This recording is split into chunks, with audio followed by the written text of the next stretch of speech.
What's up, everyone? Shaquille Mahjoudi here for CBS Sports, and you know who this is. He is a WWE Hall of Famer and former WCW World Heavyweight Champion. With so many tag title reigns, I need his legendary math skills to help crunch the numbers. He will host Bicep Bash in Las Vegas on April 15th, helping to kick off WrestleMania 41 weekend. Big Poppa Pump, Scott Steiner. How are you, sir? Good. Good. Good to be here, Good. man. Thank you so much for doing this. The timing is actually excellent because I just spoke to Bron Breakker on Thursday or Friday, and when I told him about this, he just started laughing and said, "Have fun." What am I about to get myself into, Scott? Because he scared me. Oh, nothing. Uh, I'm pretty. He's talking about when I was wrestling and getting a hot mic. So anything could happen, but it's not like that right now. I believe it. I will stay on my best behavior just in case. What actually made me laugh the most is during the interview, I start hearing this like high-pitched yapping in the background, and I'm like, Bron, are those your dogs? I just did not expect the son of the legendary dog-faced gremlin to have these two little yappy golden doodles. Did this catch you off guard at all? Well, the saying goes, "Don't judge a book by its cover." You know what I mean. Uh, he's just a little man inside. Well, it's so fun. Sorry, go No, on.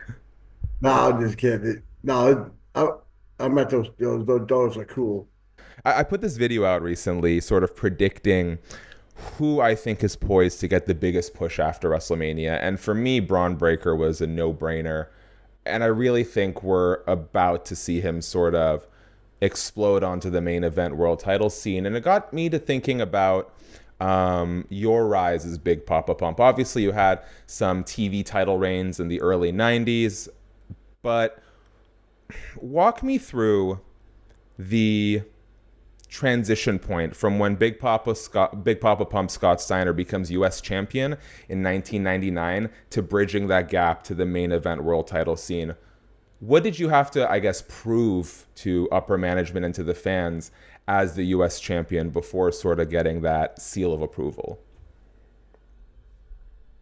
Uh, well, like in everything, politics. Politics is it's. I don't know if it's as big as it is as it was. So there's a lot of guys being held back. And it's like I think my big power pump resonated so much because people could tell that I was pissed off, and I was actually pissed off because I used to, every Monday on the nitros, like I never knew what was going to happen. And when I did find out, I'd be pissed off because it never made sense to me. So it was always that. So uh, with connecting with the fans, you could tell, and they could tell that I was legit pissed. I think that connected with them. So yeah, Bron, uh, he's been coming doing my interviews on myself, riding his bike over to my house, doing my interviews on myself. So I think that's one of the reasons why he's probably ahead of the game right now because he's been doing it for so long, even though he's only been seen on TV for what 2 years now. So yeah, he was just wanted from a young age. He really wanted to get into wrestling. So I never knew that until it happened. So What sort of advice would you give Braun as he, if my prediction holds true, starts to make that ascent from Intercontinental Champion to maybe the world title picture? just it's the old saying goes, be nice to people going up because you're going to meet them on the going down too. So uh, and that's really uh, a true statement in wrestling. So yeah, just plus enjoy it because it goes by Mm-hmm. fast. Goes by way too fast. him and I were also talking about the very hands-on role that Paul Heyman has had in his development, and Braun spoke very fondly of Paul's relationship with you and your brother. Sorry to the car dealership from which Paul still can't get any rentals. Yeah. Having worked closely with Paul Heyman in the past, how how big is that for Braun to have that sort of guidance? Oh no, it's huge. Yeah, I mean, having him in his corner is second to none. I mean, Paul, we always got along with Paul because he usually managed the guys that we were wrestling. Whether it was the Headshrinkers, uh, and then what,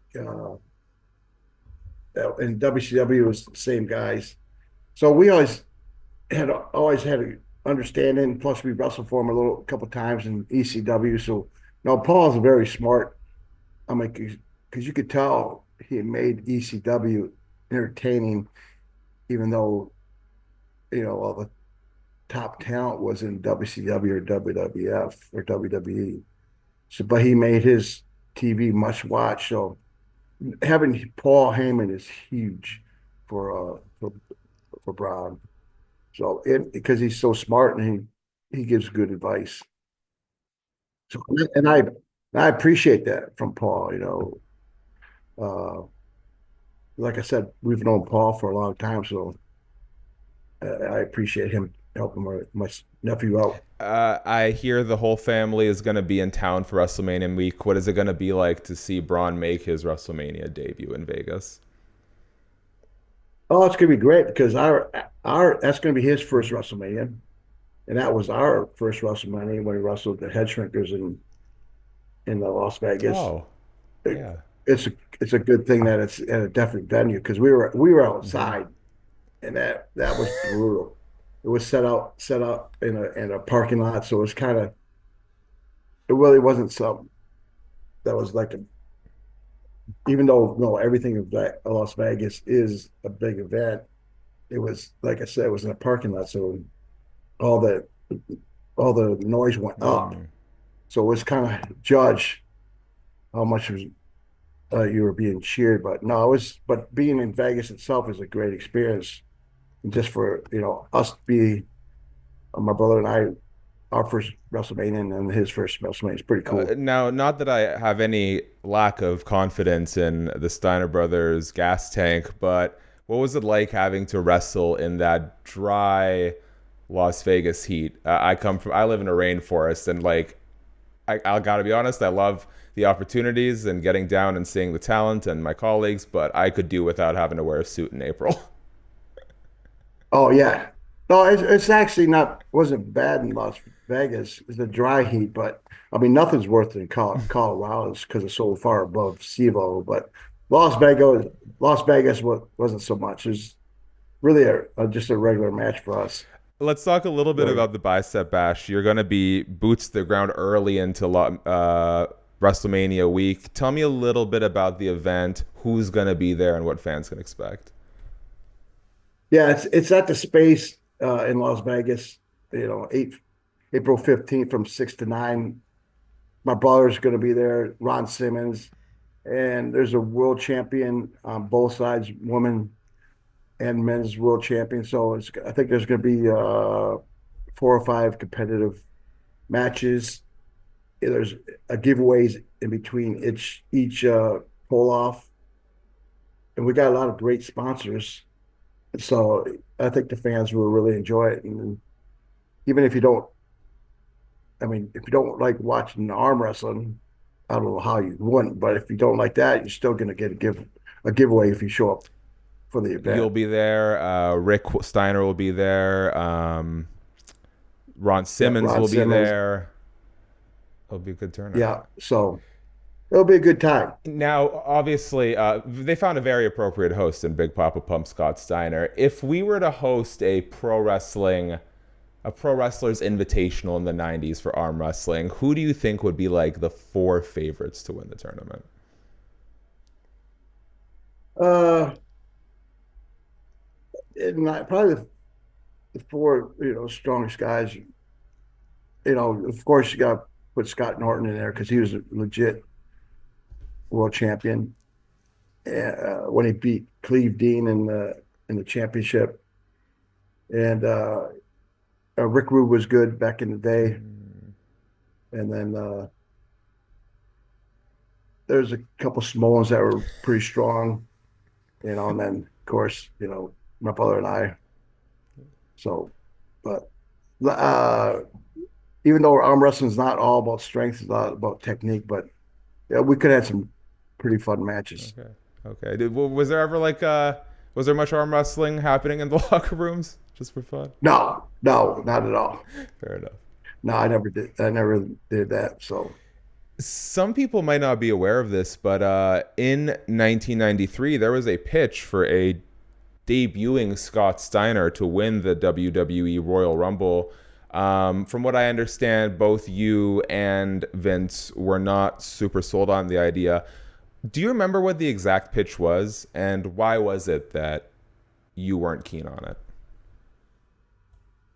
I mean, I have heard that, especially with Bruce Pritchard had said something like that on his podcast that they're thinking about making me a world champion. But there was a thing where in the Royal Rumble they wanted us to go against each other, and that was at the time. That was one of the reasons why I got into wrestling, was to wrestle with my brothers. To prove that we're the best brothers in wrestling, best tag team in the world. So I had no interest whatsoever to be a world champion. So the timing wasn't right. Okay. But it was a legitimate pitch that you received? Yeah, about him and I wrestling against each other in the Royal Rumble. Perfect. So we didn't do anything. But you did not hear that you were in the running to win the Rumble. I didn't hear what Bruce was saying. I didn't know that they were thinking about making me a world champion. So that was, I mean, I wish I would have known that, but no, I wasn't told that. What is, if you can even think, what's the weirdest or worst pitch you've ever received as a pro wrestler? I can't think of it right now because I try to put them on my mind. I mean, there's so many of them. Like I said earlier, I used to show up at Nitro. And I went into those Mondays pissed off because I knew something stupid was going to happen. So, but yeah, those stupid ideas I kind of like put out of my mind. There is one I just thought of. You remember Joe C from Kid Rock, the little small guy, the singer? Yeah. I mean, he was cool. He's another guy from Michigan. Kid Rock's from Michigan, and he was a big wrestling fan. And he was actually coming out with a single. He had just played on Jay Leno, his song, and I was going to have him walk out with me, which I thought would have been pretty cool, singing his song. And and Joe C was a cool guy, and I pitched that to him, and they said, they thought about it. What about Gary Coleman? I was, come on, man. That's all I had to hear, and I dropped it. That's probably the worst, one of the worst counter offers I've ever had. So, what? Yeah, I know. That's how bad it was. You can't even believe it. It's so stupid. It was like Joe C just coming out with a new single on the Jay Leno singing, rapping, and they went from there to Gary Coleman, which had nothing to do with my personality whatsoever. So what a funny contrast. But then they did do something later on with him when he got hit in the head with the guitar, and the Kleenexes fall out. He was wearing a hat, and Kleenexes were falling all over his head. It was like he put Kleenexes under his hat because he thought the guitar shop was going to hurt him too much. And we were watching that on a monitor in the back, and we were just laughing our ass off. So. Oh man, I can't even imagine how he can't. Kleenex. Okay, whatever. I'm not going to breathe into too much. Hey, well, sorry to unearth the memory, but I appreciate you sharing, Scott. Last thing, I have a very weird, fond. It almost felt like a fever dream, which was TNA's expansion into India with Rinka King. What are your memories of that time? The pitch, what it was like actually being there? No, it could have been, probably should have been a bigger event than it was, just because of how much, how many people live in They India. love wrestling. Yeah. And the ratings were Mm-hmm. very good for that also. And I enjoyed going over there. Had a good time there, but for some reason it never took off. But people still remember that event. There are a couple of them. So, I mean, I had a good time there. I'm glad to hear. So, Well, Scott, this has been a joy. Thank you so much for your time, for your candor, for bringing up some memories that you would rather leave unearthed in the past. I want to let you have the last right. word. So, very quickly for me, guys, thanks so much for watching. Subscribe, tap the bell, thumbs up. Check out the full feature with Scott Steiner and Bron Breakker over at CBSSports.com. Make sure you get to Las Vegas early for Bicep Bash Tuesday, April 15th. Scott, if there's anything at all you want to tell the people, the floor is yours, my friend. I just want to see all my freaks on Tuesday, the 15th, from 6 to 9. Come watch some arm wrestling. And I guarantee you have a good time. Plus, there's a lot of giveaways. So,